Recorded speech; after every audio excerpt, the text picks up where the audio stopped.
ಶುಭೋದಯ, ನಮಸ್ಕಾರ, welcome to Yoyo Kannada. ಬನ್ನಿ ಈಗ ನೋಡೋಣ ಈ ದಿನದ ಗೋಲ್ಡ್ ರೇಟ್. ಕಳೆದ ಕೆಲವು ದಿನಗಳಿಂದ ಚಿನ್ನ ಹಾಗೂ ಬೆಳ್ಳಿ ದರಗಳಲ್ಲಿ ಭಾರಿ ಏರಿಳಿತ ಕಂಡು ಬರ್ತಾ ಇದೆ. ಒಂದು ವೇಳೆ ಚಿನ್ನದ ಬೆಲೆ ಗಮನಾರ್ಹವಾಗಿ ಇಳಿಕೆಯಾಗಿದ್ರೆ ಮತ್ತೊಮ್ಮೆ ಅಚ್ಚರಿಯ ಮಟ್ಟದಲ್ಲಿ ಹೆಚ್ಚಳವಾಗ್ತಾ ಇದೆ. ಬೆಂಗಳೂರು ಮಾರುಕಟ್ಟೆಯಲ್ಲಿ 10 ಗ್ರಾಂ 24 ಕ್ಯಾರೆಟ್ ಚಿನ್ನದ ಬೆಲೆ 710 ರೂಪಾಯಿಗಳಷ್ಟು ಏರಿಕೆಯಾಗಿ 1,28,460 ರೂಪಾಯಿಗಳಿಗೆ ತಲುಪಿದೆ. 22 ಕ್ಯಾರೆಟ್ ಚಿನ್ನ 10 ಗ್ರಾಂಗೆ 650 ರೂಪಾಯಿಗಳಷ್ಟು ಹೆಚ್ಚಾಗಿ 1,17,750 ರೂಪಾಯಿಗಳಿಗೆ ತಲುಪಿದೆ. ಮತ್ತೊಂದು ಕಡೆ 1 ಕಿಲೋ ಬೆಳ್ಳಿ ಬೆಲೆ 3,000 ರೂಪಾಯಿಗಳಷ್ಟು ಏರಿಕೆಯಾಗಿ 1,83,000 ರೂಪಾಯಿಗಳಿಗೆ ತಲುಪಿದೆ. ನವೆಂಬರ್ ತಿಂಗಳ ಅಂತ್ಯಕ್ಕೆ ಬಂದ ನೇಪಥ್ಯದಲ್ಲಿ ಬಂಗಾರ ಹಾಗೂ ಬೆಳ್ಳಿ ಬೆಲೆಗಳು ಮತ್ತೆ ಚೇತರಿಕೆ ಕಾಣುತ್ತಿವೆ. ಈ ಬೆಳವಣಿಗೆಯಲ್ಲಿ ಬಂಗಾರಕ್ಕಿಂತ ಬೆಳ್ಳಿಯ ಬೆಲೆ ವೇಗವಾಗಿ ಏರುತ್ತಿರುವುದು ಗ್ರಾಹಕರಲ್ಲಿ ಆತಂಕ ಮೂಡಿಸಿದೆ.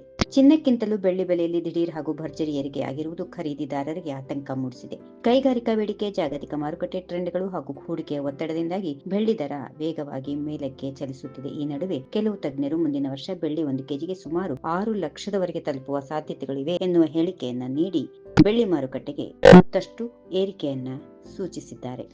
ಈ ವಿಡಿಯೋ ನಿಮಗೆ ಇಷ್ಟವಾದಲ್ಲಿ ಲೈಕ್ ಮಾಡಿ, ಶೇರ್ ಮಾಡಿ, ಸಬ್ಸ್ಕ್ರೈಬ್ ಮಾಡಿ.